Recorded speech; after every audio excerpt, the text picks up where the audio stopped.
So yun na nga, sira na naman ang ating diet for today's video dahil ang ating paboritong kanto, kusina at kwento or KKK at 99 ay nandito na sa may Valenzuela City. Tama ka nang narinig mo dahil ang ating KKK at 99 ay nasa Angels Resto Bar na matatagpuan sa Valenzuela. At may pa-bonus pa silang live band. So eto na, isa-isa nang lumabas ang ating mga in-order. Medyo napagtripan lang natin na ang ating in-order for dinner ay puro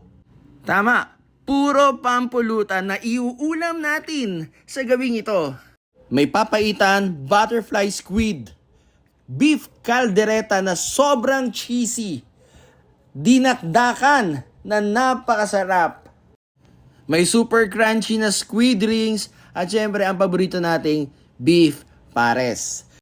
So ito syempre kasama natin ang ating mga tasty buddies at tayo na ay kakain ng dinner dito sa KKK. Itong kanilang beef papaitan, hindi mo kinakailangan maging manginginom para ma-appreciate mo siya.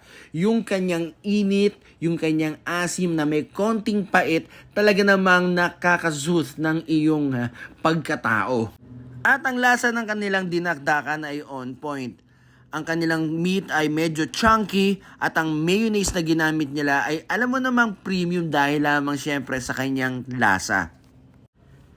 Ito namang calamares o squid rings ay talagang napaka-crunchy at lasang-lasa mo syempre na fresh lang ang kanyang ginamit. At ito pa, ang kanilang giant butterfly squid na super crunchy at super malasa. At mas lalo siyang pinasarap nung kanilang special vinegar sauce. Oo, tama. Kita mo, nainom ko pa siya. At syempre, mawawala ba ang beef pares na napakasarap sa halagang 99 pesos lang. Pero sa akin mga ka-tasty, para sa akin, itong kanilang cheesy beef caldereta na mas cheesy pa sa jowa mo ang pinakapanalo ng gabing yan. Napakasarap niya. Yung meat niya, sobrang lambot. Yung kanyang sauce, kitang-kita mo yung richness niya. Talaga yung mantika niya, nakita mo naman na talagang niluto siya ng mabagal at matagal. Lasang-lasa ko rito at naaalala ko ang luto ng lola ko. So yun mga ka-tasty, once again, nag-enjoy na naman tayo rito sa Kanto, Kusina at Kwento.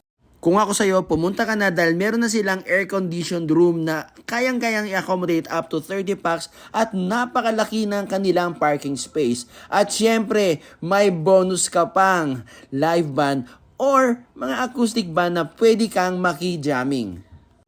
So whether you just want to eat or gusto mo namang mag-relax, pumunta ka lang sa kanila. At eto pa, meron silang bagong produkto, ang kanilang crispy ulo. At kung gusto mo namang magpa-deliver, 50 pesos lang ang kanilang charge if you are within Kamanava area. So ayun mga ka-tasty, maraming salamat. Hanggang sa muli, paalam!